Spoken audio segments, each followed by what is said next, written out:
Namaskar and good evening, everybody. I welcome all the participants to this Sunday webinar hosted by Philosophy Family. We have with us Professor Pramod Kumar Das, our admin, and he will be speaking today on dialectics and silence. It is based on the book of late Professor Rudananda Rai sir, Sankara as a romantic philosopher.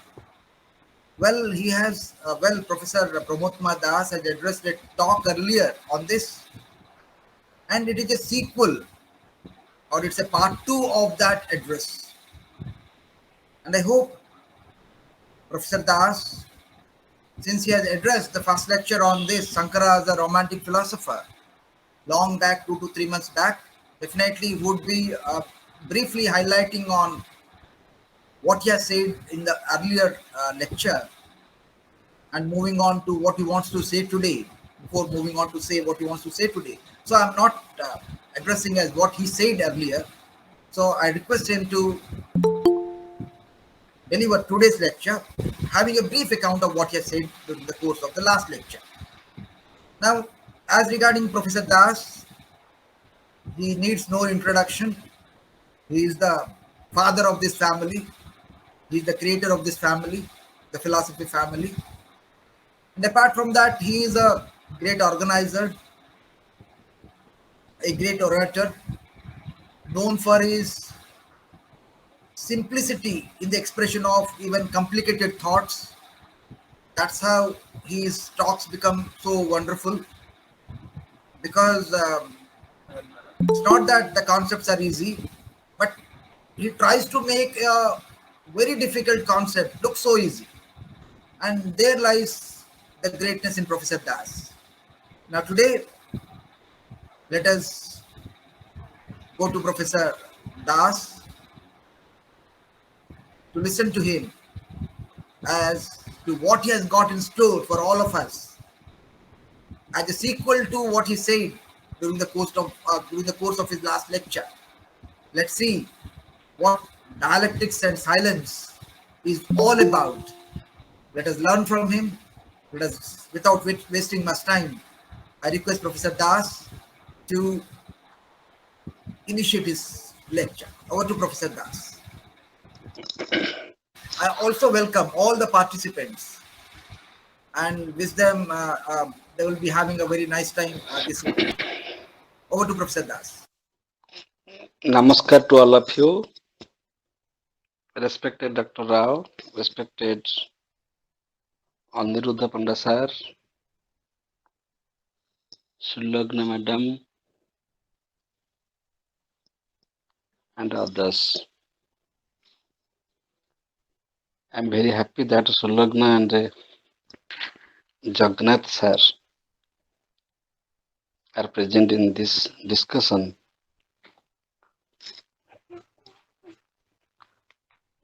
Today, we have a very beautiful topic, dialectics and silence. And we shall connect this discussion with the previous discussion on Sankara as a romantic philosopher said by Professor Rudananda Rai.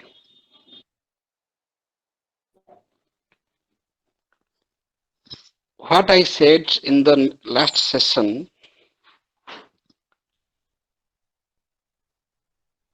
if there is a choice between matter and spirit, what is the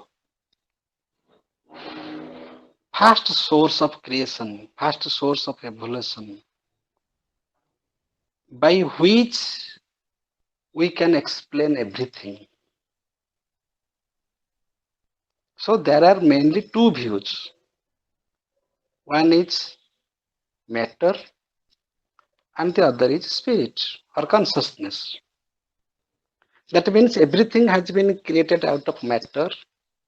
This is one view. And everything has been created or manifested out of a consciousness. Matter and consciousness. These two views. From the common sense point of view, we can never say that matter is the ultimate source because anything material cannot have self assertion. Matter cannot speak about matter. Matter cannot speak about matter. Matter can't say that I exist or I don't exist.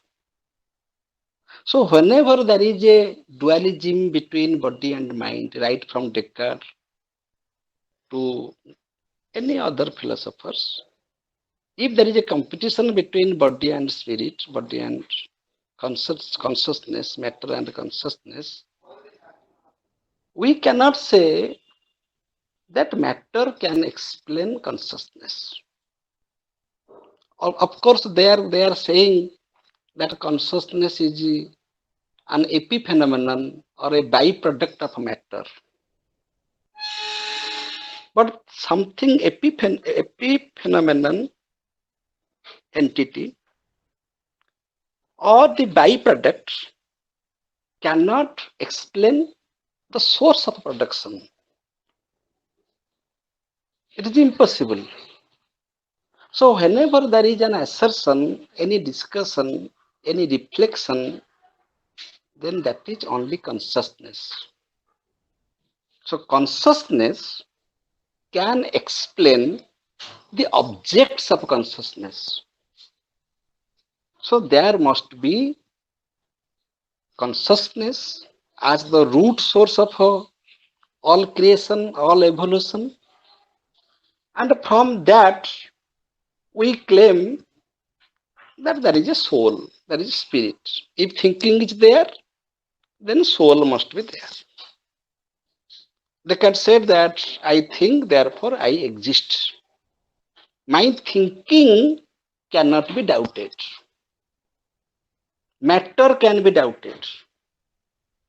Material existence can be doubted, but the very doubt of material existence cannot be doubted.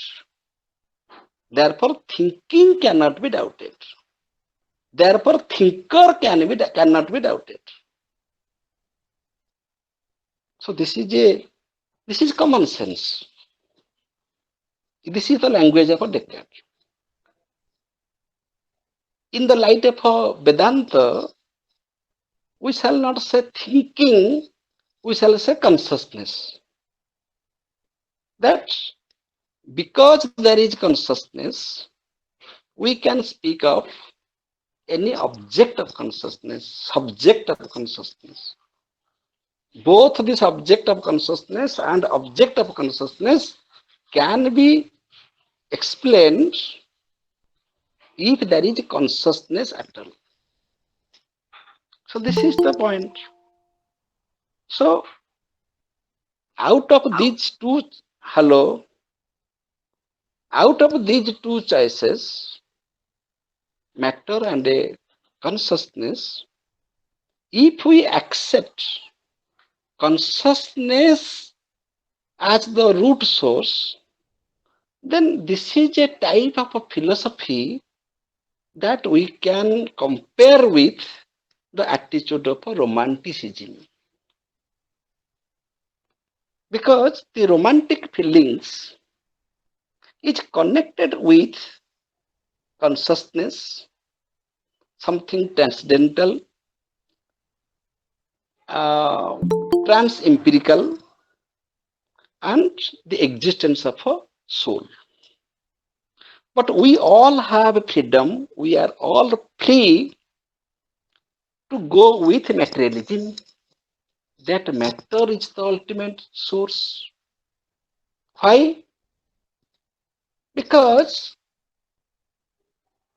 materialist philosophers claim that philosophy should be practical. Philosophy should have a pragmatic value. Whatever is not seen, whatever cannot be verified, whatever cannot be used, and whatever does not have utilitarian value, that discussion is meaningless. So only matter can satisfy all these requirements. Immediate happiness comes from the material possession.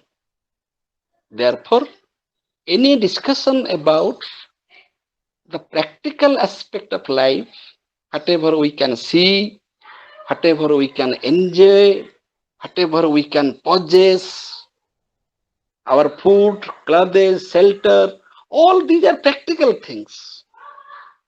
So don't believe in speculation. Don't go with anything that cannot be seen by you, cannot be enjoyed by you. So we should remain silent about metaphysics. So philosophy is that which speaks about the practical aspect of life. But what is the consequence? In the consequence of this thought is that such pursuit of materialism ends in frustration because human wants are unlimited. If one desire is fulfilled, then another desire comes to compete that I should be fulfilled. This should be fulfilled. That should be fulfilled. Comparison starts. Conflict starts. Competition starts. And psychological fighting starts. Visada, frustration. Visada of Arjuna, such a great man. Such a great man was confused in the battlefield because he was biased by this empirical world. My father, my friends, my teachers. This is the result. Many doctors commit suicide, many scientists commit suicide. Suppose you have 500 crores of money. 500 crores. One good morning, you will say, you will find that 400 crores are, are out of your account. Then the person commits suicide. But he has with him 100 crores, which is a very big amount. So this is the end of materialism. Romanticism is not that. Romanticism says that you should enjoy your life without matter. Because if any matter can make you happy, if any achievement can make you happy, if name and fame can make you happy, then such things can make you double unhappy in their absence. So that is not real happiness. Therefore, the slogan of romanticism is if you really want to be happy, then you should develop a tendency of a vairagya, detachment. Detachment from all types of attachment. Yes, you need food, you take food and you forget because food is necessary for your existence. But don't store in the refrigerator that I shall eat it and nobody will eat it. This is greed, too much possession, parigraha, that is called parigraha. Parigraha should be rejected. Therefore, we should follow the philosophy of aparigraha, non-possessive attitude. So anything that disturbs my mind, anything that disturbs my peace, anything that spoils my life, then that is not romanticism. That is your passionate desire. You desire something and you run after that means you are a slave. And no slave is a romantic person. Romantic person is he who can who is groomed with the principle of a detachment. For example, Lord Krishna. Lord Krishna is a romantic person because he was groomed with the sense of a vairagya, detachment. He was a friend of thousands, lakhs of gopinaris. How is it possible? How can one man be a friend of thousands of gopinaris? It is possible for a romantic person who has a sense of detachment. If you have sense of detachment, then any attachment is not a problem for you. But if you are disturbed by any attachment, then you are bound. You cannot be free. So freedom, the taste of freedom, is another hallmark of romanticism. Whether you are free or not, you may be a man of crores. You may be a man of wisdom. You may be a very great man. But if you are not free, if your thought is not free, then you are a slave. If freedom means freedom from psychological conflicts, you have no dvanda, you have no dialectics. You are free from all dialectical oppositions, pairs of opposites. You are free from dvanda.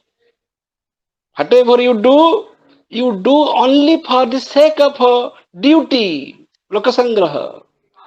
And whatever you do it in the sense of sacrifice. Whatever you do in the sense of surrender before Lord. That it is for you. Whatever you do it for lokasangraha. Such a man will have no bondage because he is doing everything selflessly. He has no personality. And such a person is a romantic person. So in thought, you should be you should follow the philosophy of Advaita. That for me, there is not a second, there is no other. Nobody is other to me. This nature is not other to me. My enemy is not other to me. Nobody is my enemy. Therefore, Lord Krishna said to Arjuna that Arjuna, you don't fight out of animosity, out of cruelty, out of you don't make your fight as an act of violence because you are not fighting for the sake of fighting, and don't quit war out of love. Because you love somebody, don't excuse him or her if he or she has committed any mistake. That love is blind.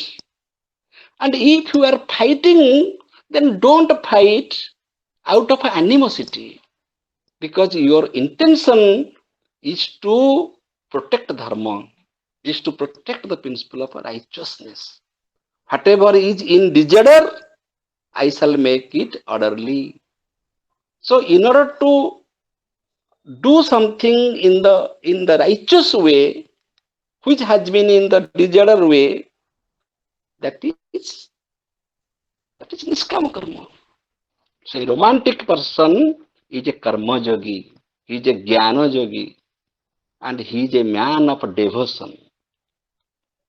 So this is the philosophy, and we can beat that.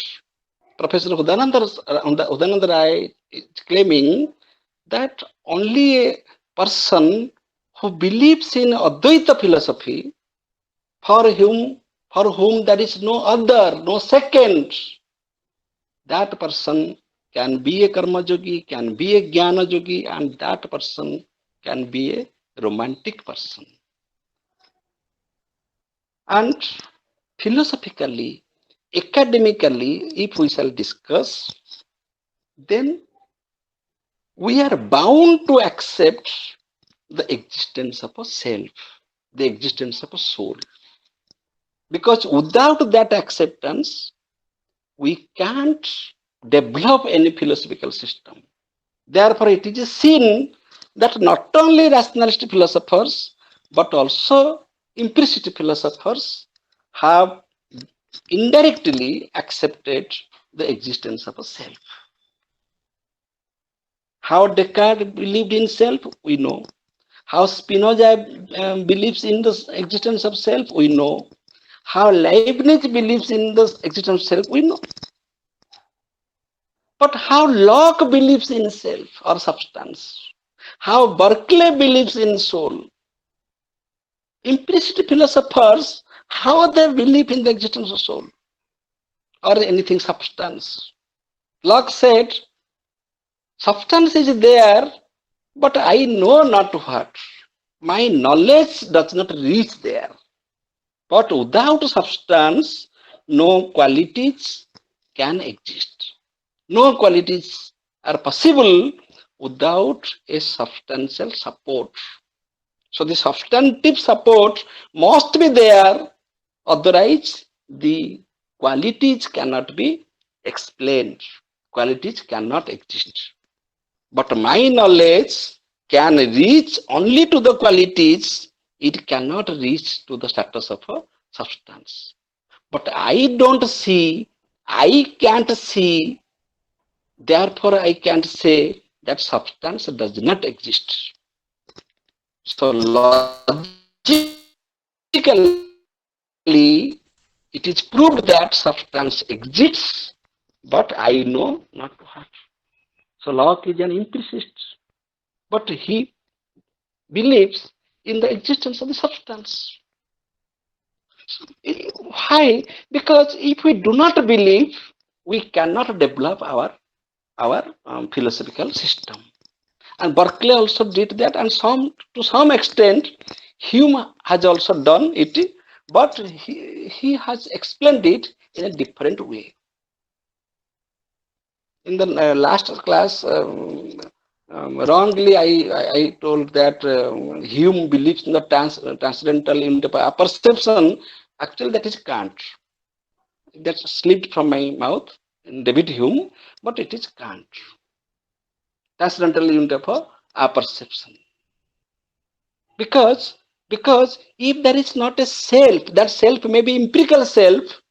If that self does not exist, there will be no coordination between empiricism and rationalism. For the coordination between empiricism and rationalism, there must be a transcendental unity of our perception. Otherwise, we can't connect the discrete sensations. That means somehow or other, directly or indirectly, we are believing in a hidden source, a supporter.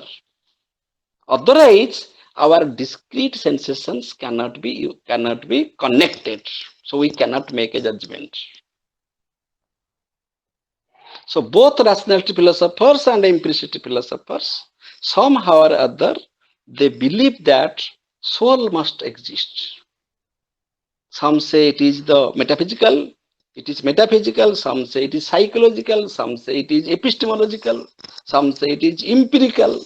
in whatever language you may say, but you believe in the existence of self. And that is the foundation of romanticism. If somebody does not believe in soul, then we can't expect any romantic feelings from that person. For a romantic flavor, the first condition is that you must believe that there is a self, there is a soul, there is a spirit, and also you are free not to believe. If you don't believe, you can't apply that knowledge in your life and you cannot be romantic. You may be a very great philosopher, but you can't have a romantic flavor. Because for a romantic flavor, you have to believe that there is self, there is soul, there is consciousness, there is bliss, there is ananda. If you don't believe, then you can't be called as a romantic philosopher. This is the first condition. And the second condition is you must be free. You must be free. You must be free from attachment. You must be free from attachment. You must be free from dvanda. Any dialectical oppositions, you must be free from that. If you are not free, then you cannot be romantic. You can't enjoy that flavor. And you must believe in one entity, Advaita. Advaita means no contradiction. If there is any contradiction, then it is not Advaita. And if there is any contradiction, any dvanda, any contradiction, then it is asatya. It cannot be satya. Satyam abadhitam. That means satya is that, truth is that, which cannot be contradicted. Which cannot be contradicted. So in the last session, we were discussing that how different philosophical systems they directly or indirectly believe in the existence of a self. For example, from Indian philosophy, we can take the example of Lord Buddha. Buddha is silent about metaphysics. Many philosophers interpret that Buddha is silent about metaphysics means Buddha rejects metaphysics. And from the content of his philosophy, it also seems that Buddha must have rejected metaphysics. But it is not that. We focus on the pragmatic aspect of life. So whatever is necessary for pragmatic life, practical life, we should speak about that. We should discuss about that. Let us remain silent about metaphysics. But the silence of metaphysics is another metaphysics. If you are silent about metaphysics, because you are bound to be silent, because metaphysics cannot be translated into language. So you say that I am silent about metaphysics, and you are bound to be silent. You can speak about physics. You can't speak about metaphysics. Therefore, everybody should remain silent about metaphysics because you can't explain it. Why these skandhas are necessary?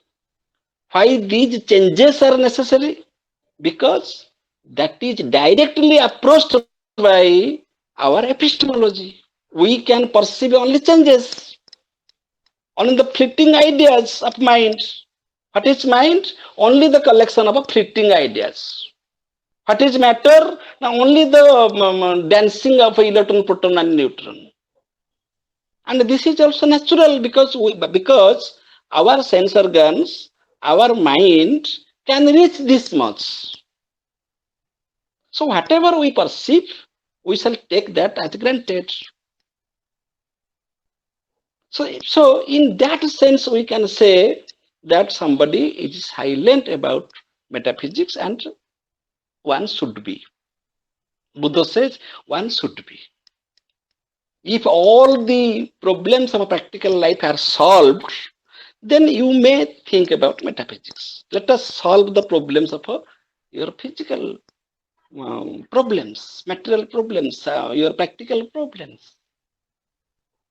So when we are talking about nirvana, who will get nirvana? Nirvana is for whom? Who will get nirvana? Who is speaking about nirvana? Who is speaking about patito samutpada? Who is speaking that everything is getting changed? So from this it is presupposed that a speaker is there, a claimer is there, Buddha is there as a Buddha who is speaking about the changes. So only the fleeting ideas cannot explain the fleeting ideas.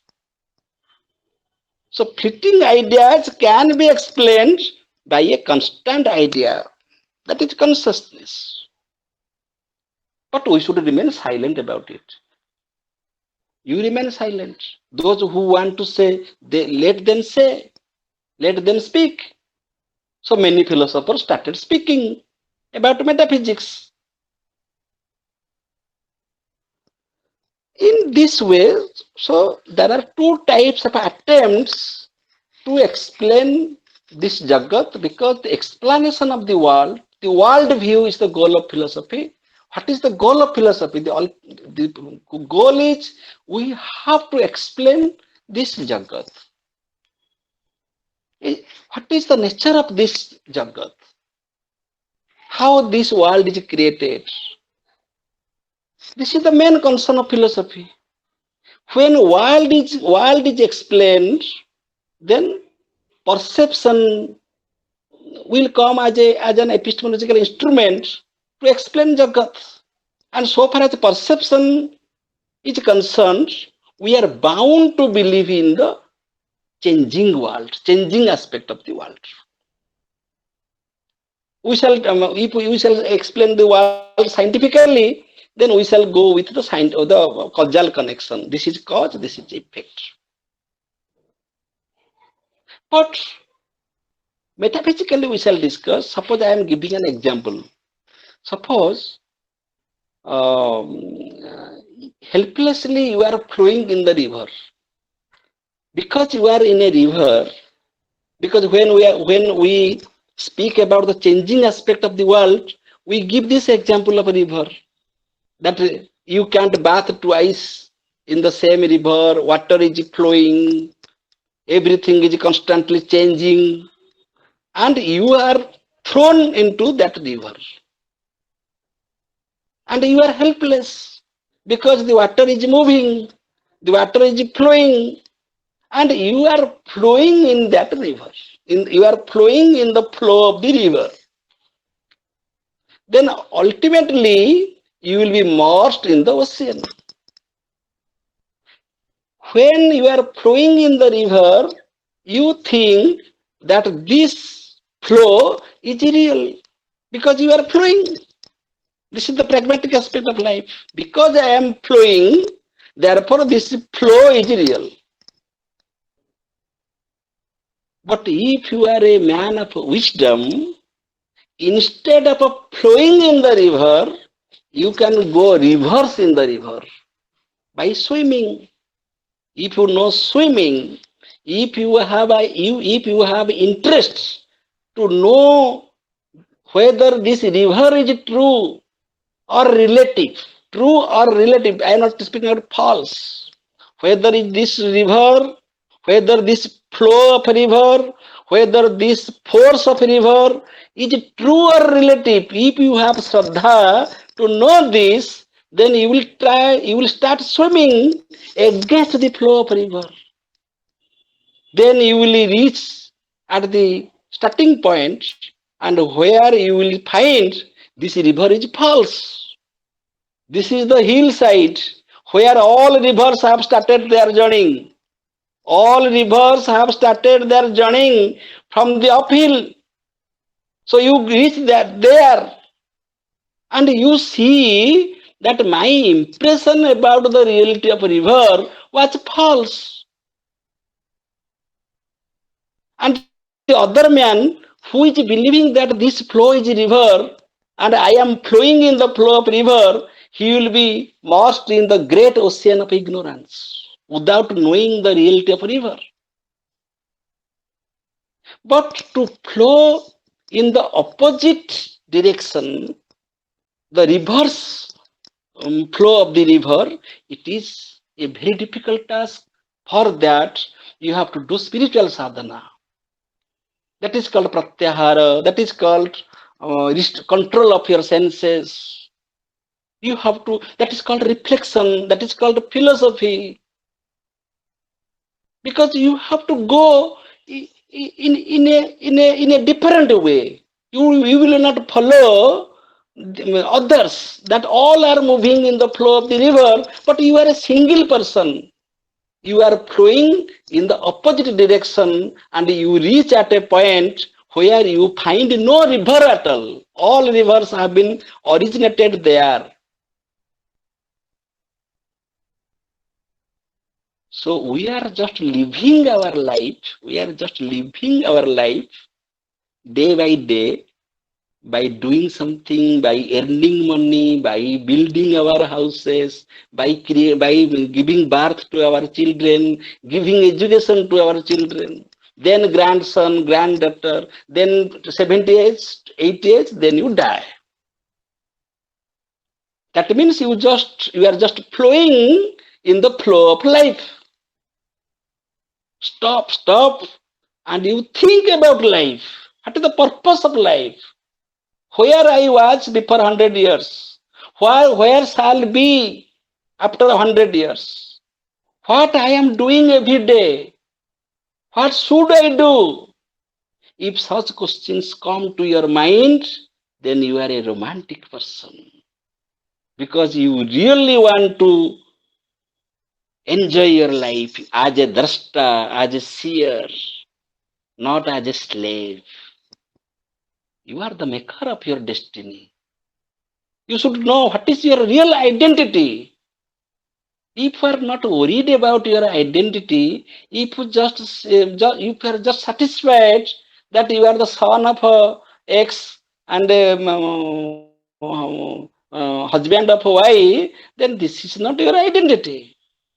If you think that this body is you, or this mind is you, or this intellect is you, your social status is you, then this is false. That is not the real identity. When you were a child, you did not have all these things, what you have now. So many things are coming and going in my life. My body is not that body which was with me before 40 years. Every moment my cells are getting changed. So my cells are getting changed, but I have that intellect to witness the changes. That my mind is getting changed, my body is getting changed, my intellectual ability is getting matured. Who is observing all these things? Let us think. Let us imagine. Who am I? Am I this body? Am I my mind? Am I my intelligence? Am I my intellect? Am I my wisdom? Who am I? Just search. I am not worried for answer. You may not get your answer. Just ask this question. You may not reach at the uphill to to understand the origin of the river, but just start going in the reverse flow of the river. Otherwise, you will be immersed in the vast ocean of ignorance without excuse. So only a romantic person who has the ability of understanding the reality and with a sense of detachment, then he can enjoy the life, he can enjoy the creation, and he can be able to do lokasangraha, to do good work in life. So everybody should be a romantic person. Everybody should have a romantic flavor. Romanticism is not dogmatism, that it is not a contractual love, that I love and this is a contract. So whatever you will do, I shall excuse. No, that is not romanticism. Romanticism means you should live with the truth. If you really love somebody, then you try to rectify him or her, try to correct him or her. If you don't try, then you are not really friends. So Lord Krishna was a real Sakha of Arjuna. When Arjuna was biased, Arjuna was confused, Lord Krishna did not support him. He scolded him in very scolded him in different language because he was the true friend. So develop your personality in such a way that your sense organs will work like your friends. Your mind will guide you like your friend. Your intellect will guide you like your friend. Similarly, your emotions will help you enjoy this life. If you have a bad emotion, a negative emotion, then you can't enjoy a single moment. Therefore, the Western philosophers they declare that man is thrown into the world, so man is condemned to be free, and man is always subject to anguish and despair. This is not our philosophy. Our existence is blissful. Our existence is peaceful. Our existence is romantic because we understand our existence. We understand our existence. So, this was our discussion in the last session. What is that self? What is that self? Whether consciousness is primordial or matter is primordial. If consciousness is primordial, then what is the benefit of that? What is the benefit of that? Today we shall discuss the reverse.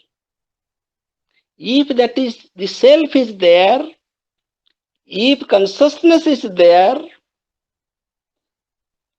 then what is the status of this world of diversity? Should we renounce this world? Should we leave this world? Should we become a renunciate? Should we become a sannyasi? And we shall enjoy that romantic flavor? No, no. This world may be mithya, but this world is mithya only for a man of wisdom. So, the mithyatva or the falsehood of Jagat is an understanding. It is a philosophical understanding. You just understand that this Jagat is mithya. Because of this understanding, you can correct your involvement. You can regulate your attachment with this Jagat. So first of all, you should pursue jnana. You should pursue that advaitic jnana that this is truth, and this is false. This jagat is mithya. This jagat is mithya only from the paramarthika satta. Only from the paramarthika satta, this jagat is mithya. But this jagat is very much real from the vyavaharika satta. And in this Vyavaharika Satta, in this empirical reality, there will be duality, there will be relativity, and we have to accept that. If we understand the unity, if we understand the unity means the Advaita, then we have to live with this empirical world. We have to live in this empirical world with that wisdom, because only the knowledge of only the wisdom of that reality it's will be meaningless if we don't calm down, and if we fail to live in this world. For example, there are two types of people. Some live with some live with Advaitic philosophy, the philosophy of Advaita, those who have understood that Jagat is mithya, and some people live that this Jagat is real. I have already given the example in the case of river. If we are just flowing in the flow of river, then you are not aware of the principle that Jagat is mithya or this river is mithya.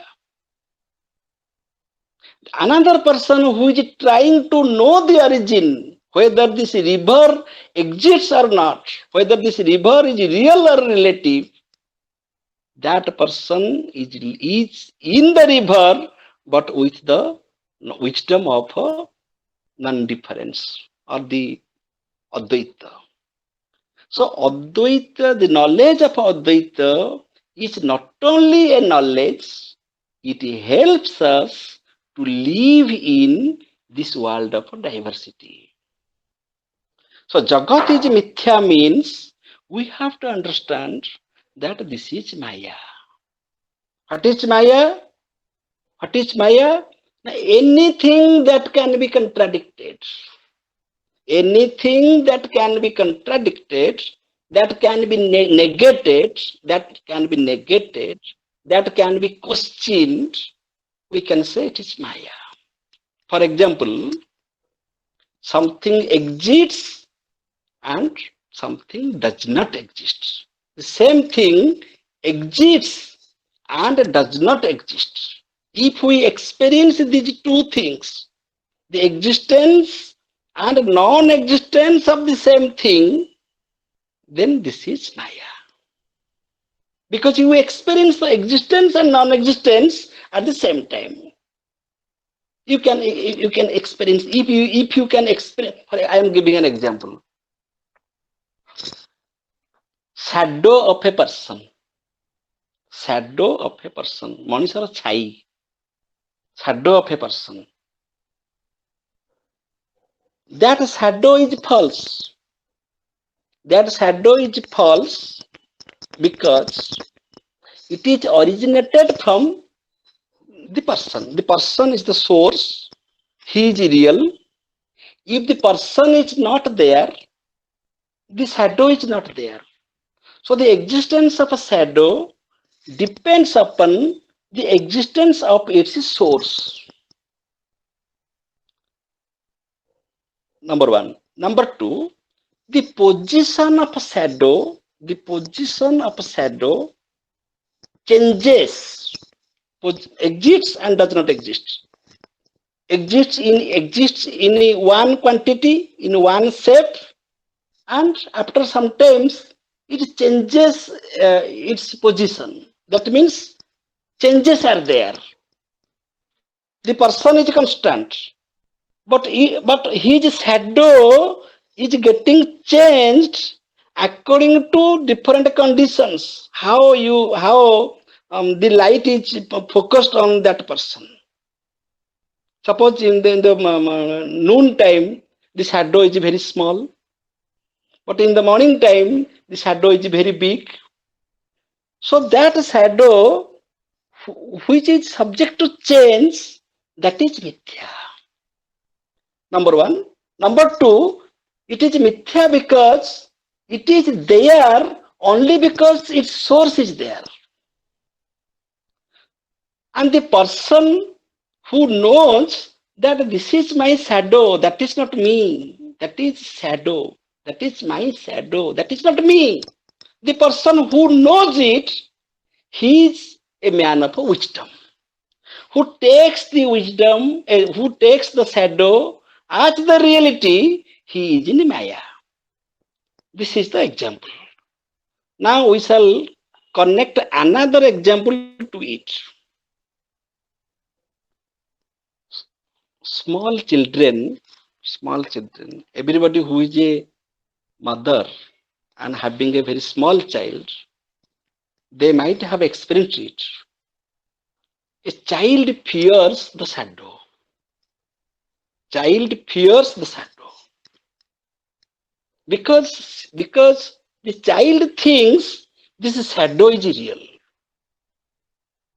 and the mother explains the child about the falsehood of the shadow. But that child is not a philosopher. The child fails to understand. The child says, I am a scientist. I perceive the shadow, but you are explaining me that it is false. So the child is pragmatic. The child is claiming that no, no, mama, this is shadow. This is real. You stand there, and this is another mama. So double mama are there. Mama is explaining, no, this is not another mama. This is my shadow. The child fails to understand. And she cannot understand because she is not a philosopher. That man is flowing in the river. That man is flowing in the river. Lives after lives will be passed. You will go on fearing your shadow. That means you are satisfied with your false identities. My house is my identity, my name, fame are my identities. I am a son of a great man, therefore that is my identity. These are all shadows. As the child fears the shadow, similarly we are all satisfied with the shadow. So what mother will do? Mother can't explain the child that this is not real, this is false. What mother will do? Mother will remove the shadow by exposing heavy lights. What mother will do? Mother will take the child in the place of light. If there is heavy light from different sides, there is no shadow. Then the child is satisfied. Oh, mama, the second mama is dead. No shadow. Only my mama is with me. This is the position of all non-romantic philosophers. Those who are satisfied with the shadow, they suffer from that shadow. Those who are satisfied with materialism, they suffer from that materialism. Those who are indifferent to materialism, they don't suffer from materialism. Whatever is necessary for my existence, I shall accept this. Aparigraha, don't possess. Vairagya, don't be attached. Because you know what you are. You know what you are. So my point, so here the point is,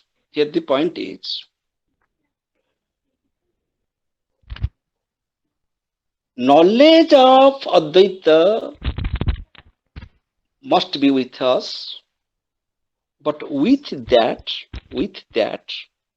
we have to live in this empirical world of diversities, where if light is there, then my shadow must be there. Because I can't change when I am going on the road, I can't change the position of a sun. I can't change position of sun. So I have to accept my shadow as it is projected.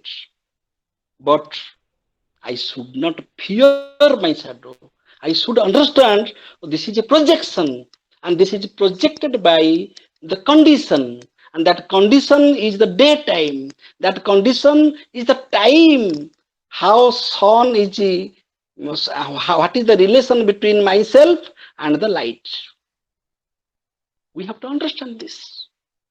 That means we have to live in this world with a sense of detachment, with a sense of detachment. This is the metaphysical understanding. I am giving another example. What is the shape of a balloon? Balloon has a shape, and the balloon can have a different types of shape. different types. It may be round shape. It may be it may take different types of shape as it has been designed. And in balloon there is air. Because there is air in balloon, it is called balloon. It has a shape. Okay. But that shape is temporary. That shape is temporary. It is shaped because of the air inside. But the inside air and the outside air are same. The inside air and the outside air are same. But that does not mean the inside air, which is a Vyavaharika Satta, which is subject to change, has no meaning. Has no meaning. This is not that. That may be transitory. That may be temporary. But if there will be no air in your tube of the motorcycle or scooty, that may be false. Then there will be a puncture. You will go to the mechanic. Please insert some false air. False air means which is mithya. You know that this is mithya, but you need that mithya, false air inside your tube to function as a wheel. Otherwise, it is meaningless. But you have to understand the air inside the tube and the air outside are one and the same. So the knowledge of unity is the what we shall say, that is the guideline. That is the guideline. We should have that understanding. We that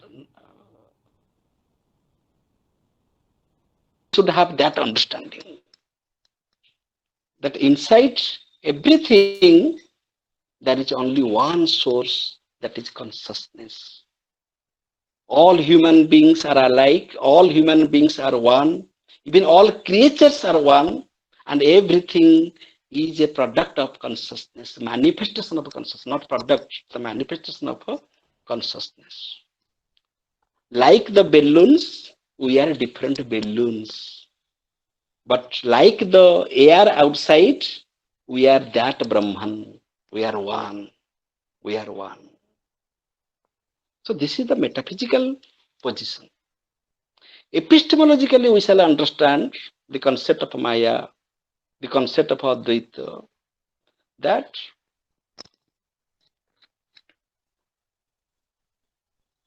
scientifically we can say that perception is the source of knowledge. Whatever we see, we can say that this is the source of knowledge. Inference is another source of knowledge. Verbal testimony is another source of knowledge where we use language. But when we are sleeping, there is no verbal testimony. Still we have consciousness. There is no perception, no inference where we are sleeping. When we are in the dream state, then the language that comes in our dream, that is not under our control. That is not under our control. That is reflection. Reflection, not the real use of language. Similarly, in the deep dreamless sleep state, there is no such things. But in the waking state, we are using language, we are using our sense organs, we are using our intellect. So there are three stages. One is the waking state, the other is the dream state, and the other is the dreamless sleep state. Three stages are there.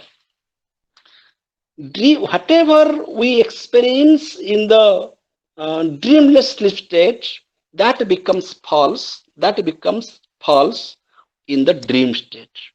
Whatever we are dreaming in the dream state, that becomes false in the waking state. And unfortunately, we take this waking state as granted. That now I am in a better position. I was in the dreamless sleep state. Now, then I was in the dream state. Now I am waking. As I am waking, now I am ready for using logic. I shall make deduction. This is the premise and this is conclusion. And I shall now use vocabulary of language, grammar of language, subject, predicate, contradiction, tautology, because I am in the waking state. And I can perceive and I can experiment. I can do experiment in the laboratory because I am waking state. And science is satisfied with this. Science is satisfied with this waking state because this waking state is the ultimate state. Whatever is achieved, whatever is attained in this waking state, that is the ultimate state. So science is satisfied. But what is your result, Mr. Science? Mr. Science says, I am in the waking state, but my conclusion is relative. I can speak about anything absolute because I can experience only changes. This is now this, and after there is no guarantee for tomorrow. This is only subject to change. But in Advaita Vedanta, this waking state, which is the cause of science, technology, literature, everything, that is the cause. This waking state is the cause, but this is also false. When the waking state is considered as a false, then all science, technology, and everything becomes false. Now, how this waking state is false? Now, because not only the waking state, the waking, dreaming, and dreamless sleep state, these are all false or subject to change. They are the reflective consciousness.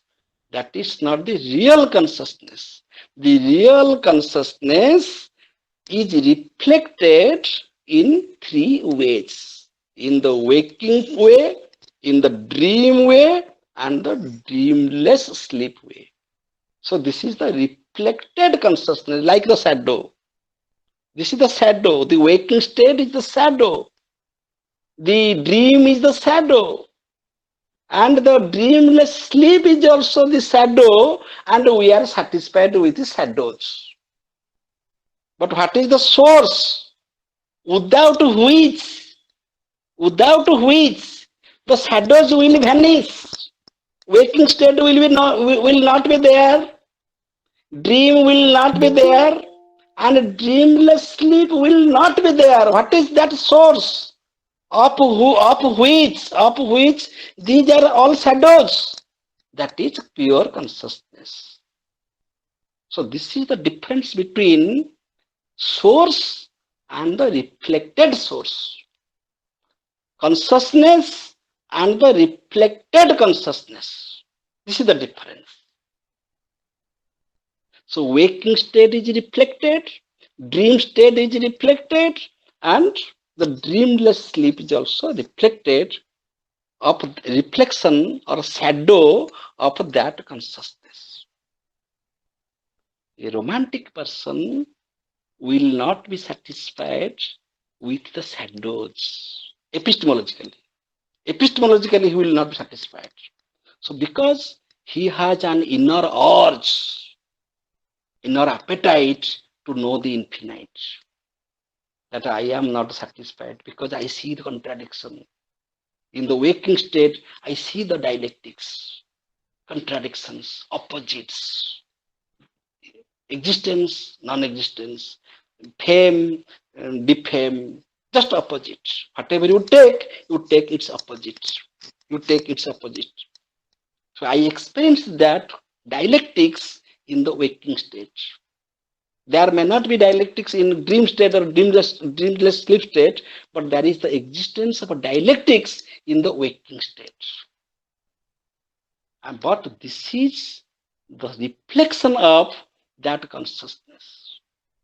So in that source, there is no dialectics. So that is silence. That source is silence, where there is no dialectics, where there is no conflicts, where there is no shadow, where there is no shadow. So what is the contribution of a waking state? The contribution of a waking state is logic. If waking state is rejected, logic is rejected. What is the contribution of a waking state? Your language, subject, predicate, language and its meaning, your dictionary. These are all belong to waking state. If waking state is proved as a shadow, then language is rejected. Logic is rejected. All philosophical isms are rejected because they are reflected, they are reflections of philosophers. If something is your reflection, that cannot be the reality because it is reflected. It is the reflection of a consciousness. It is a reflected consciousness. That is not the pure consciousness. And reflections will be different according to different conditions. How you are groomed. Your reflection will be better if you are properly groomed, so therefore you are in the waking state. If your reflection is not so good, then you will be satisfied with the dream state. If your reflection is not, if your reflection is worse, then you will be go to the dreamless sleep state. But if you are free from all these reflections and you know that these are only my reflections, but my consciousness is something that is turiya, that is called turiya, that is pure consciousness.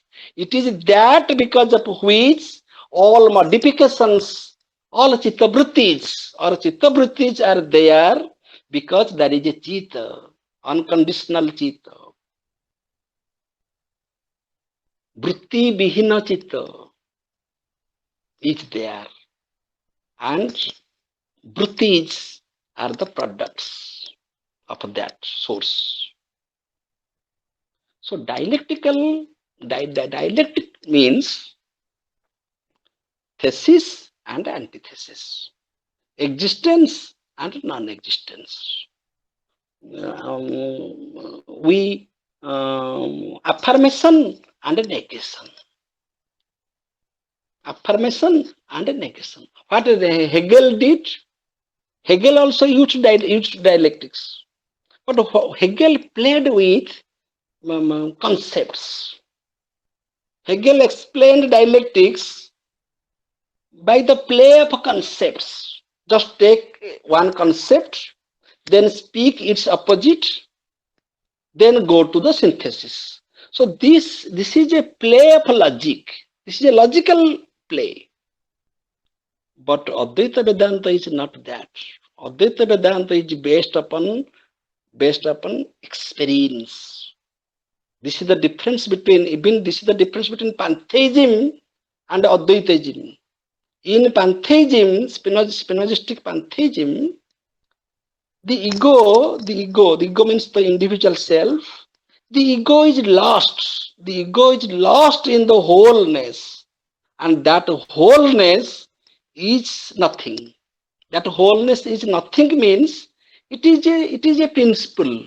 It is a principle of a indeterminate Brahman. And that ego is lost in that principle of in that indeterminate Brahman or substance. But here in Advaita Vedanta, this ego is not lost. This ego is getting transformed as the Brahma. Aham Brahmasmi means that Aham is ego. That ego is getting transformed through different channels, from dreamless sleep state to the dream state, then waking state. Through different channels, the ego is getting transformed, and at a good time, after all spiritual sadhana, the ego becomes Brahma. So ego is not lost, the ego is transformed to Brahma. This is the difference between pantheism and Advaitism. What is the difference between Hegel and Advaitism? Hegel also used dialectics, but that dialectical thinking is a logical thinking. Just take a concept, affirmative concept, then automatically its negation will be there. Then we shall go to a synthesis. But here, when we are discussing about dialectics, here we claim that this is a natural consequence of the empirical relativity. Empirical relativity. Such things really exist, as I explained the position of shadow. Similarly, the language is also a consequence of dialectics. How can you explain when somebody is explaining in a particular vocabulary using language, and another person fails to understand? Then the communication is not possible. And when we give a meaning to a word, and that word may be used in different meanings, so ambiguity is there, vagueness is there. Language has its own limitation, and language has been created by man. The vocabulary has been created by man. So there is a debate about this, that there is no thought without language. There is no thought without language, because thought is always expressed through language. Therefore, Wittgenstein said that there is no private language. Language is always public. I agree. Language cannot be private, because in order to reach your privacy, you have to transcend language. Otherwise, you are in public. Your thoughts are bound to be linguistic, because you don't want to transcend, you don't want to become thoughtless. Only a thoughtless person will not flow in the river. He will think otherwise. He will start going in the reverse way. We have to understand that this use of language is necessary only for this vyavaharika jivana, only for this empirical life, only for only by those people who understand the grammar of language. It is meaningless beyond that sphere. The same thing, the same Advaita principle is applicable to language, applicable to logic, applicable to our perception, applicable to our inference. Because beyond that, when there is no interference of a thought, of a mind, of logic, of language, of any shadow, because these are all shadows, then that nirvikalpa, that is called the nirvikalpa state, that indeterminate state, that immediate awareness, that is called silence. That we can understand as silence. If we argue that in silence also we speak, in silence also we think, in silence also we become reactive, then that is not silence. Better you speak something. That type of silence is bad. Better you speak whatever you want to speak. But when you fail to speak, when you become speechless, that is the state of silence.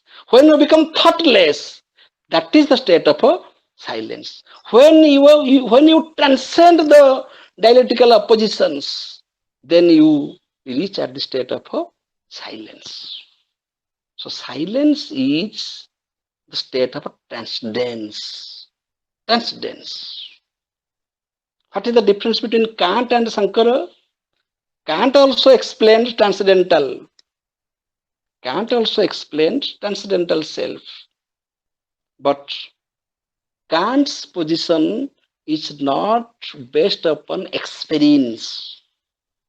Kant says that through my epistemology, reality cannot be explained because the noumena is unknown and unknowable. The reality is unknown and unknowable. It is true. It is true. But that noumena is unknown and unknowable from the shadows. If your categories of understanding is the standard of your knowledge, if the synthesis of empiricism and rationalism is the standard of your knowledge, from that shadow, you can't have the knowledge of phenomena. It's true. But here, we don't explain epistemology in a logical way. Here, we are explaining metaphysics in a romantic way. Romantic means what we really experience. I am going through that. Yes, I am in limitation, I am in bondage, I am in ignorance, but day by day I am feeling my transformation. My mind has been expanded. That is called Vistara, Manara Vistara. Mind has been expanded. So day by day, I am becoming something, knowing is becoming. And where to I am going? I am going in the reverse flow of the river and the uphill, where there is no river at all. Where there is no river at all, that is the state of silence. Where no modification is there. Is it there or not? Yes, it is there. If you are in a dialectical position, then either you will be trapped by this or that.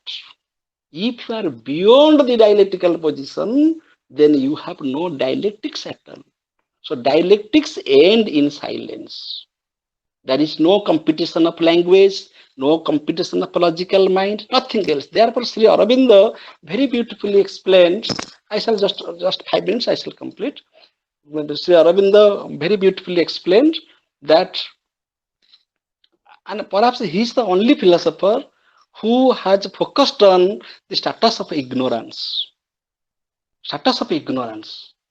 That the very small island of knowledge is surrounded by the vast ocean of ignorance. That means your state of knowledge. Suppose you are a very wise man, your state of knowledge is only a state of ignorance so far as there is a higher knowledge.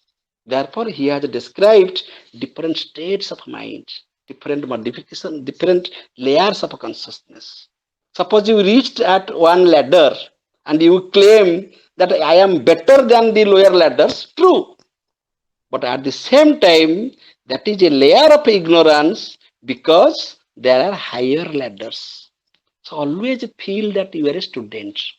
Even if you are a great professor, always keep learning. Always read books, read scriptures, try to speak, try to learn, because your knowledge is nothing but a status of ignorance. Because still there is higher knowledge. Then what is the ultimate? The ultimate is silence.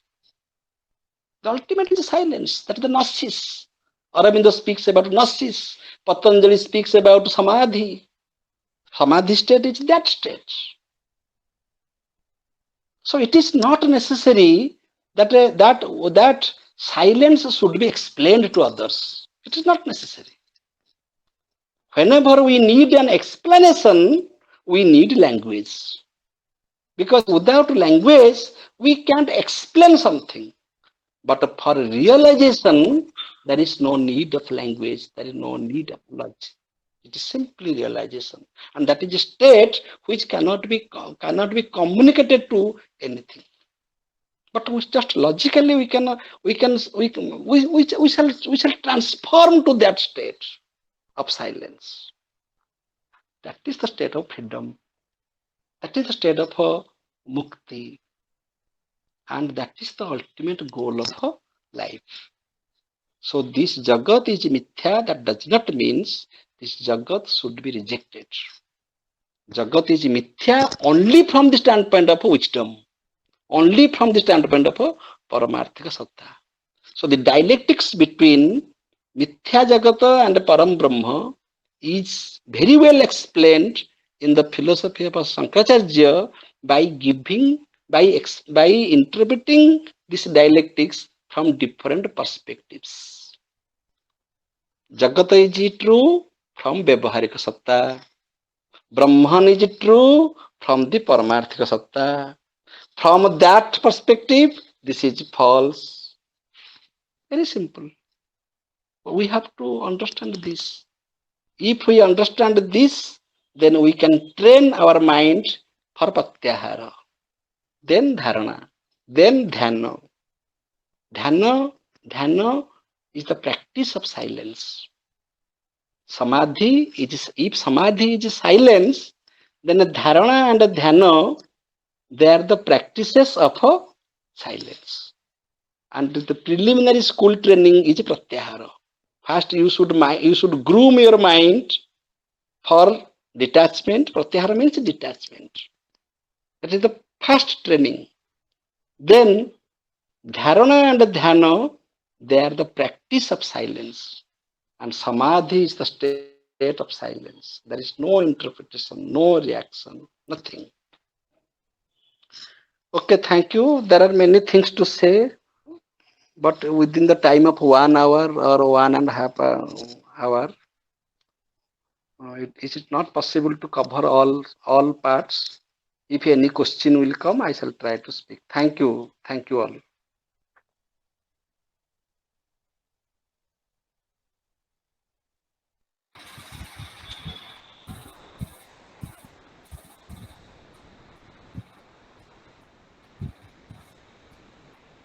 Thank you. I really enjoyed it, and you not only tried to say what you want to say, wanted to say this day, but you also took back all of us to what you have said during the course of the last lecture. It was really a nice one, especially two examples that you gave.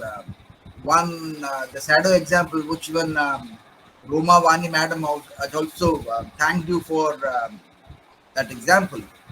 The shadow as Maya, and it has no existence without the reality of the body. So, that example really makes sense to understand the distinction between reality and Maya. And going in that line, you have very nicely tried to show the idea of silence where there is no dialectics at all. So when we talk of a waking state or a sleeping state or a dreamless sleep, we have all sorts of dialectics, all sorts of oppositions. But in the Turiya stage, where in the state of highest consciousness, everything succumbs to silence. There is no dialectics at all. Very nice talk, sir. I really enjoyed. So let's move to the participants. If they have any observations to make or any questions to raise, they are welcome. Let's see any questions from the audience, from the participants. I think Avinash Srivastav sir was there. Well, he has left. Well, anything in the chat box? Well, Sravani madam has a question. Well, I'll go through the question soon. But in the meantime, I request Roma Vani madam to have her observations. In the meantime, I will be going through the question raised by Sravani madam.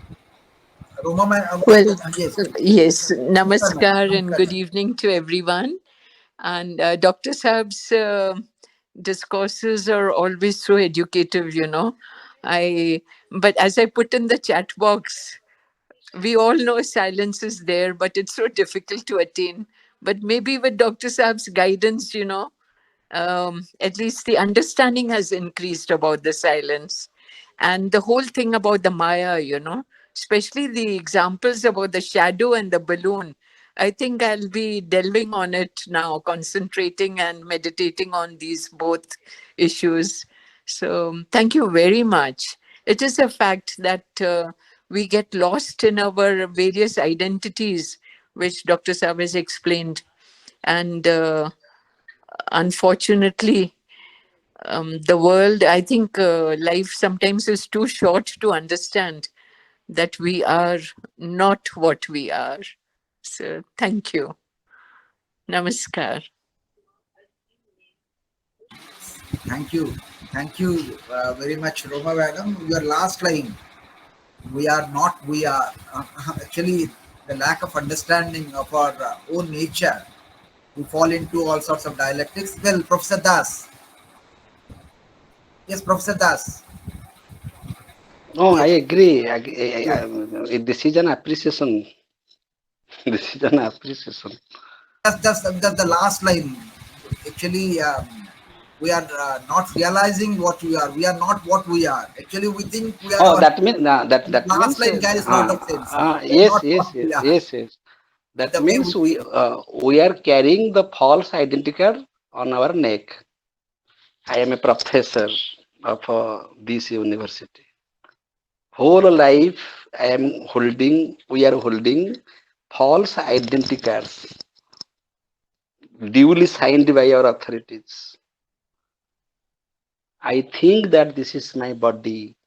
I think this is my mind. I am a great man of wisdom. I am beautiful.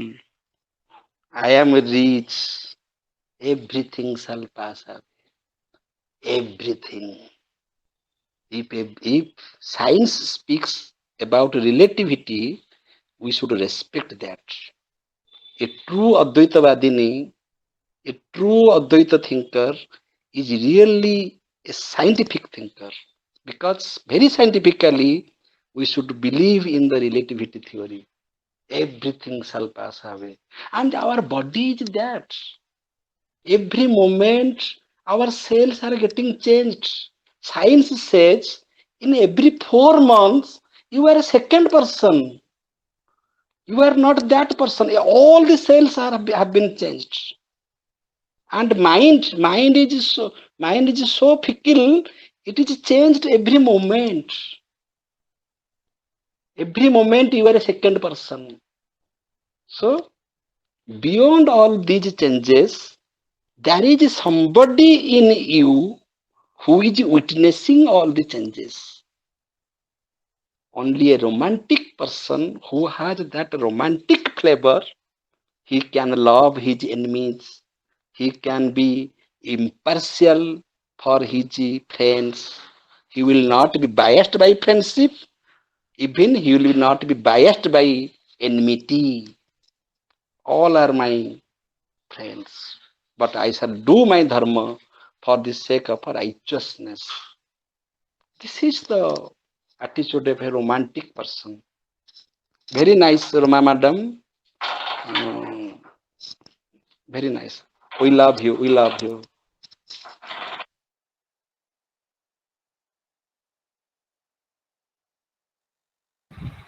Dr. Yes, Rao. yes, sir. Well, thank you, Professor Das. Well, we have lines of appreciation by Sravani Madam. Well, first two things that she has written. Well, it doesn't. She has a lot of she has a lot of appreciation for you for your guidance as to how to move to silence from the dialectics of the world, and she thanks you for that. And then she writes. Um, your talk also has inspired her to lead a life transcending all dialectics. Then the last one is the purpose of life to realize self and world and live. Acha. So again, the last question makes sense. It is on how to be in the world. Well, you talked of a detached life. So she's trying to have an understanding. Okay, on that. A few lines on that. Yes, yes, a very, very nice question. And this is the purpose of this speech. Live in this world with your silent mind. Reach that state of silence after all spiritual sadhana, whatever I said, that sadhana is to go reverse in the flow of river. That is sadhana. And you know what is the power of that reverse flow? Your society, your dogmatic thinking, comments of people. You have to tolerate all these things in order to go reverse flow. It is very difficult. We all flow in the flow of the society, tradition, religion is also a flow. We all flow in that flow. That river example speaks many things. When you go in the reverse flow of the river, then you have to face many problems. And when you succeed in going in the reverse flow, that is called spiritual sadhana.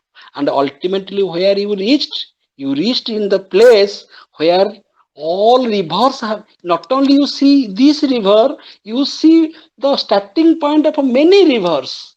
That means that is nothing. When there is everything, that is the state of nothing. When you reach that state, you become that means the silence. Then you are qualified to live in this world in a silent mind. Silent mind means a non-reactive mind. You don't have any preoccupation. You don't have any pre-emotion. You don't have any likes and dislikes. You have a silent mind, undisturbed mind, tranquil mind, peaceful mind, no reaction. And that should be the character of each and every person in the society. And that is the character of a romantic person. This is my submission. Live in this world with a silent mind. Silent mind means, I am giving an example. Husband and wife, they are talking. Nobody is listening. What husband is speaking, wife is not listening. What wife is speaking, husband is not speaking. I shall say. You are saying, I shall say. We shall both say, nobody will listen to anybody. This is not a silent mind. Silent mind means receive, receive. Don't be reactive. This is spiritual sadhana. And it's basically a very simple thing. Thank you, sir. Thank you. Thank you, Professor Das. Well, anybody has any question to raise? They are welcome. Well, I'll wait for half a minute. Hello. We have yes, Kailas Mahana sir. Yes, sir. Yes, yes, You want to yes. say something? Yes, sir. Namaskar, sir. Okay. Welcome, sir. Namaskar. Okay, thanks so much. Okay, Dr. Das. Actually, for your very beautiful talk today, but I could not attend the whole lecture, but I could attend the part of the lecture. But what I understand that you have very clearly said that a man of romanticism, in Advaitic point of view, is a man of silence. And you have very clearly said also, silence is a state of consciousness, and it comes from itself from the above. When you open you towards the divine consciousness, and you have also said that silence is the condition of, of the of the divine being when one aspires to be the divine, and silence is a state where there is no movement of the mind, when there is a movement of the vital, and where there is no movement of anything, and there is no vibration in it. But we know that there are two kinds of silence there. That one is active silence and another the passive silence. So I would like to know from you what is your standpoint and what is your observation or what is your understanding in between active silence and passive silence, and what kind of silence that Shankar has taken that we can see in Shankar's philosophy. Active silence and passive silence, that has been discussed from the social point of view and a psychological point of view. We can take many examples of, for example, but I am not talking about that, neither active nor passive. This dialectics is also not there. Silence is silence, not active, not passive. But what are the types of silence? Silence does not mean that you don't speak. Not speaking is not silence. You are not speaking, better you speak something, because your silence is very dangerous. It is detrimental. Okay, so sometimes uh, we should maintain silence in order to in order to avoid the conflict. Many times we remain silent, because when there is a threat of a conflict, we maintain silence. That is called intelligent silence. Intelligently we maintain silence, because it is also good. Sometimes we should remain silent, sometimes we should control our reaction. That is silence. Suppose sometimes suppose you know that your child has committed a mistake, and you are prepared to punish him, but the context will say whether you should speak or not. Many times we remain silent, even knowing the fault of others. We know the fault, but we remain silent. So there are many contextuality of that. But here, what we are talking about silence, this is the climax. This is the climax. This is a non-reactive emotion, non-reactive. There is no reaction at all. How? How? Suppose you are scolding me. Suppose you are scolding me. If I am really silent, I shall understand your limitation. If I am not silent, I shall compete with you. Okay, you mix with many people. You just observe how they behave, how your principal is behaving, how a great guru is behaving. Everybody does not give the equal reaction. And that is a very beautiful story of Gautam Buddha. Buddha was giving sermon. A drunkard man came and he spat on the face of Buddha. The disciples were became reactive. Became reactive means that is not silence. They become reactive, and their reaction is also justified, because the person is insulting his teacher.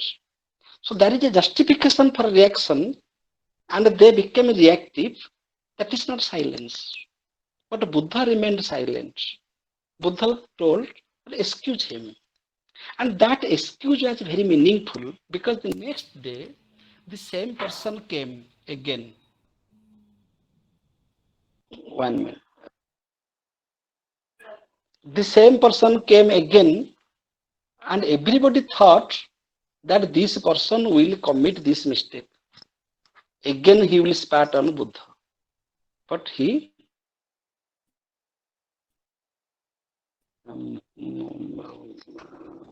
did not do that. He told, please excuse me for my yesterday's mistake. Buddha said, you are not the same person who spat on my face. I am not the same person who was insulted by you. You are a different person, therefore you are begging excuse. So how can, where from such type of compassion, such type of forgiveness will come? This will not come from logic. This will not come from language. This will not come from science. This will come from that mind which is non-reactive. Jesus Christ also said that. They don't know what they are doing. So when somebody is speaking to you, you don't do any competition with him. You just say that he or she is just exposing her limitation. In what condition he is saying? In what condition he or she is reacting? If you are understand, then you are a man of silence. What is the possibility of a human being? Even reaction is required and reaction is logical, reaction is justified, still you are not reactive because you are a man of silence, because you have your own understanding. So silent mind means a very mature mind, very the mind that is composed with well composed minds, well groomed minds, the mind that is filled with love, compassion, forgiveness, fellow feeling, blessings. Okay, that mind. My best example, mother and child. No logic is there, no language there. Unconditional love for the child of a mother. This much. Thank you. Did you get my point or not? Arna Thank you. sir. Yes, yes, yes. Thanks so much. Thanks so much Thank you. for your Thank you. Thank intelligent you. answer. Thank you. Thank you, Professor Das. Taking the question of Dr. Maharana and the response by Professor Das, two to three things come. Number one, actually, the distinction between active and passive silence, as Professor Das has rightly pointed out, is a psychological distinction.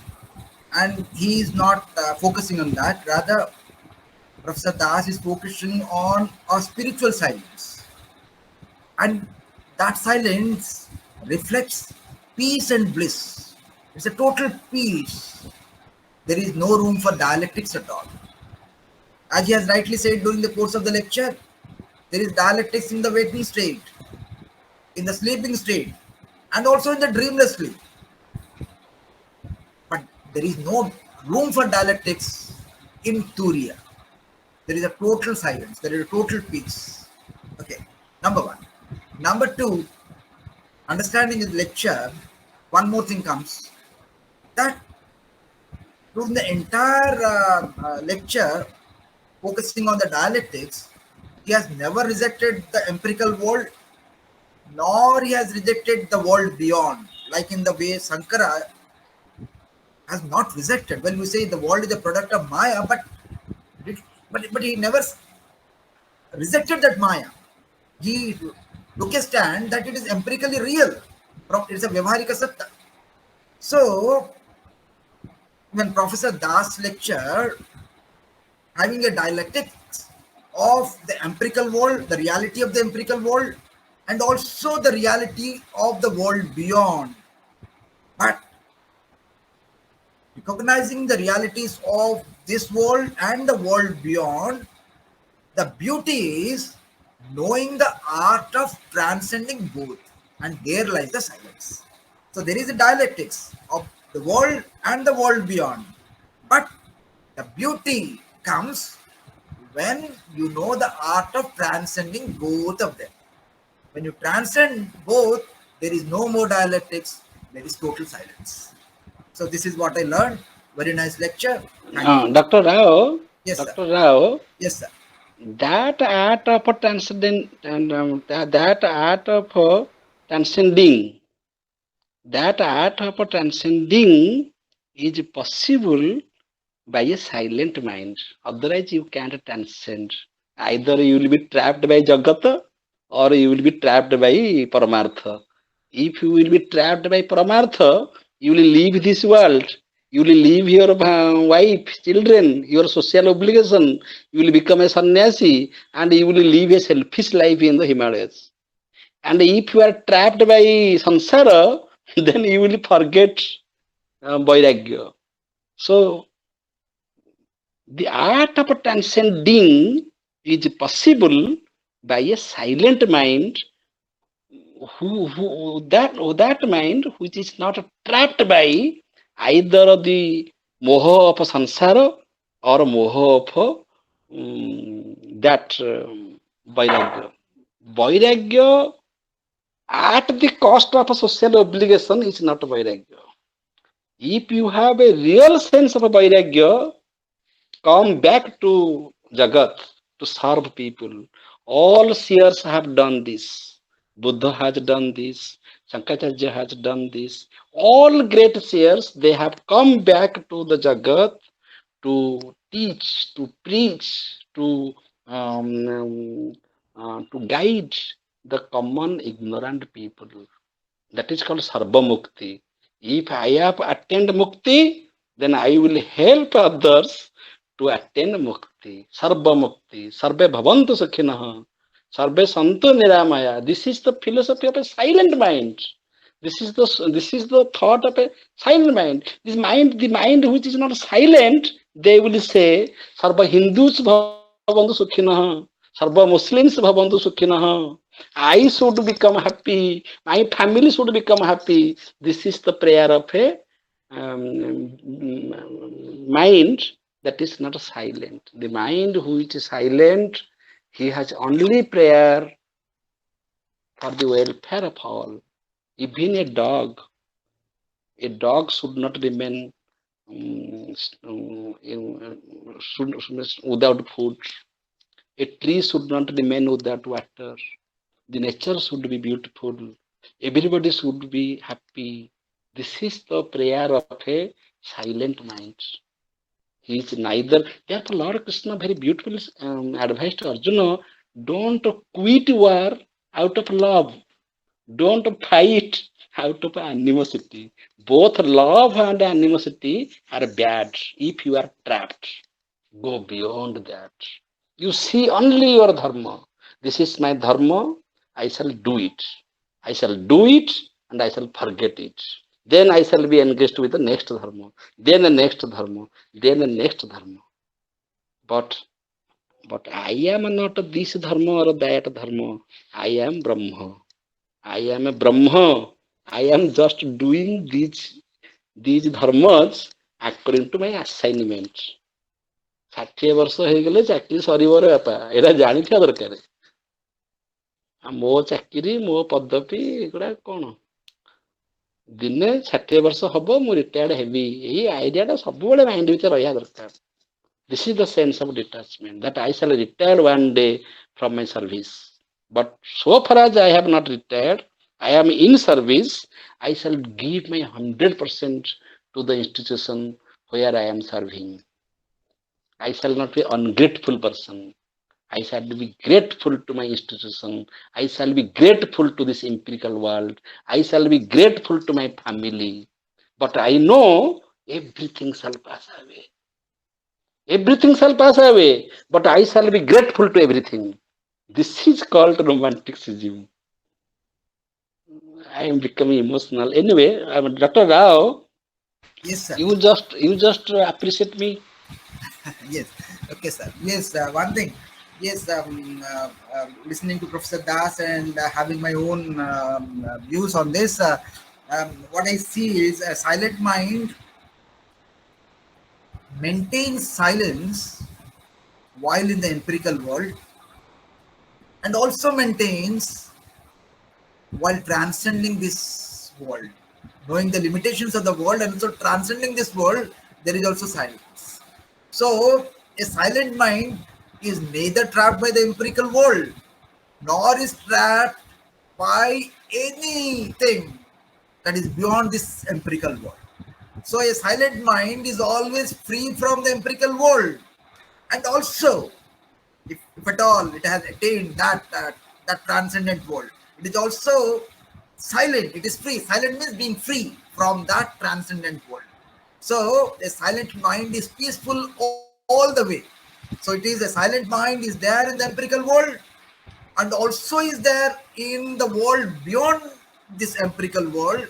A silent mind is there in Maya and also silent mind is there in reality, but neither Maya nor reality, I say even reality, is able to catch it. So there is no dialectics, there is silence, there is peace, there is bliss all the way. Because there is an art of being silent, there is a technique that is mastered in that silent mind to be peaceful in the empirical world and also in transcendence. So there is a total silence all the way. Thank you so much. There is no dialectics, there is a total silence because nowhere that silent mind is bound. So, this is how there is silence all the way through. Thank you so much, sir. Very nicely you have said. And one more thing, that river example that is also very beautiful. Actually, evolution. Even we take this river example from the side of evolution. We say we think of a source, and from that source may be consciousness, and from that consciousness everything has evolved. If we take that model, and similarly the flow of river from a source, and normally we normally flow with the flow of the river. That is what is happening, and that's why we are in the world, okay, carried on by the objects of the world. But as you say during the course of the lecture, a seeker doesn't flow with the flow of the river. He rather makes a reverse turn and moves away from, okay, the flow. So a silent mind too, okay, in order to be free from the noises of the river, has to slowly, because the river is never ending, it has to move down, you have to move, and silently it has to elevate the opposite way, the way the world has evolved from a source. So moving, having a turn the opposite way, one can move to the source where there is a total silence. There is no budgie noise of this river. So in the flow of the river, there is always a break in silence. But having a U-turn, moving apart, so moving away from the flow, okay, in the opposite direction. So you move to the source where there is a total silence, and that parable is also very nicely described by Professor Das, and I should thank him. So even from the evolution point of view, also if you take, the world is an evolution. If we move back in the evolution of the world in time, we move at that source where there is a total silence. So we can take this. One sentence. I will just add, Yes, sir. Yes, sir. and that is yoga. That is yoga. Yes, yes. If That, there is any meaning of yoga, then this silent mind is only qualified for karma yoga, jnana yoga, bhakti yoga, raj yoga, any type yoga. Then what is not silence? Any bijoga is a disturbed mind. If you are bijoga, you are distracted from the ultimate source. Then there is a shadow, and that shadow is against your silence. You are all disturbed by our disturbing elements like shadows. In yoga, what happens? You are united. Your shadows are merged in the body because there are lights. Lights means wisdom. Because there are lights from different sides. Therefore, the shadow has been disappeared. So that is yoga. So in silence, there is no type of bijoga. There is any time you have any moment you have a bijoga, a distraction, you are not silent. So make your yoga, make your union so strong that your mind will not be bijoga at any cost, whatever may happen, because I am Brahman. Because I am Brahman. I shall not be disturbed by anything empirical. This is the power of a silent mind. Thank you, thank you. This is time to conclude. Thank you, sir. Thank you, sir.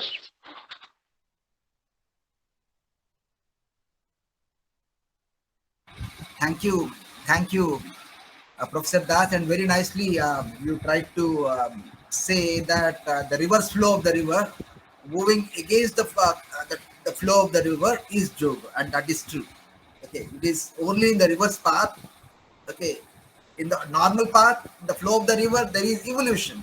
So in the reverse path, there is yoga. Very nicely you have tried to say this. Thank you so much.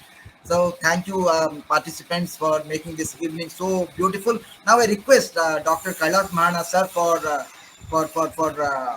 proposing a formal vote of thanks. Over to Professor Mahana. Thank you all for your valuable comments in the chat box. And thank you all for being with us. Over to Professor Maharana for a vote of thanks.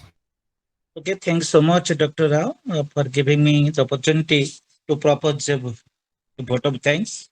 So today I was waiting this lecture of Professor Das, and uh, in late I could be part of this lecture program. If Dr. And Maharana, Dr. Maharana, hello, hello, hello, hello, Dr. Maharana. hello. Sir, Uh-huh. Yes, sir, yes, sir, only one sentence, only one sentence. If the speaker's mind is silent, speakers, any speaker, I am not speaking about myself. If the speaker's mind is silent, he will never count the numbers of audience. Did you follow my point or not? yes. How many people are viewing? What is the strength of the audience? The speaker will not be disturbed by that once he starts talking. This is the no way he will be reactive. No will, no way. Wonderful, wonderful, Thank, wonderful. thank you, thank you, thank you. So, okay. So today we all have been benefited by the talk of Professor Das, and the way Professor Das was explaining, was conceptualizing the topic dialectics and the role of silence in dialectical thinking in connection with Sankar's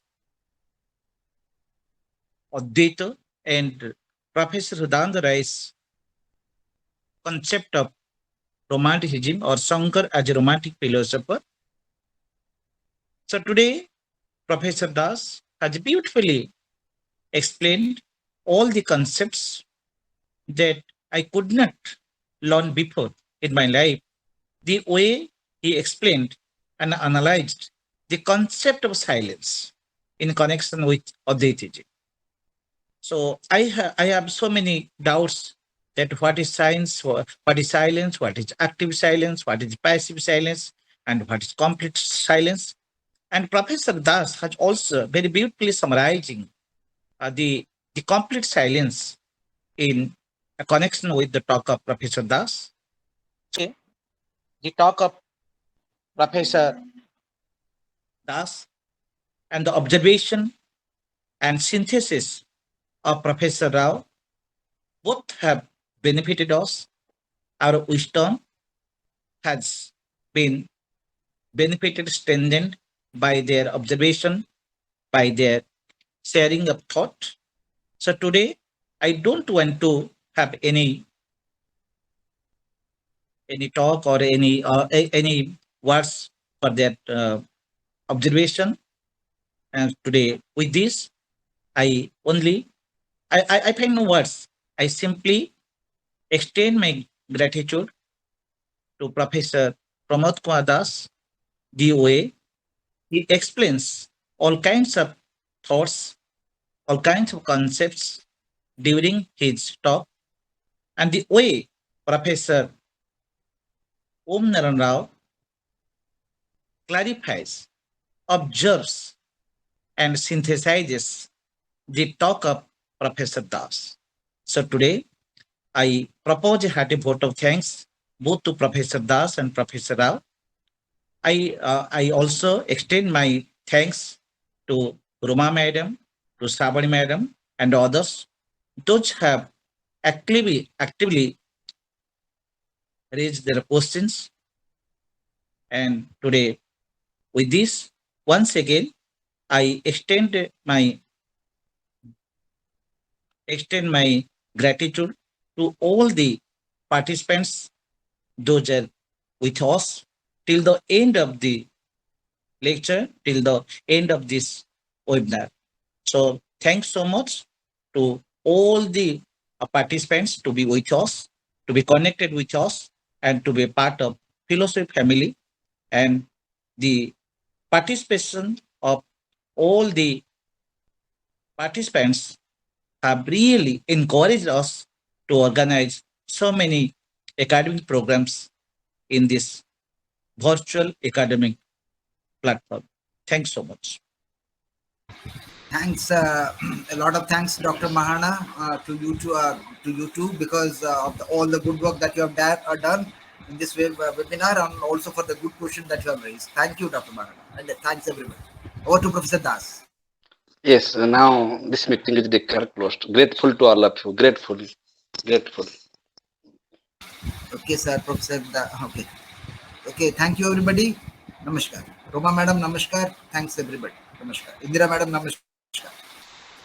Namaskar.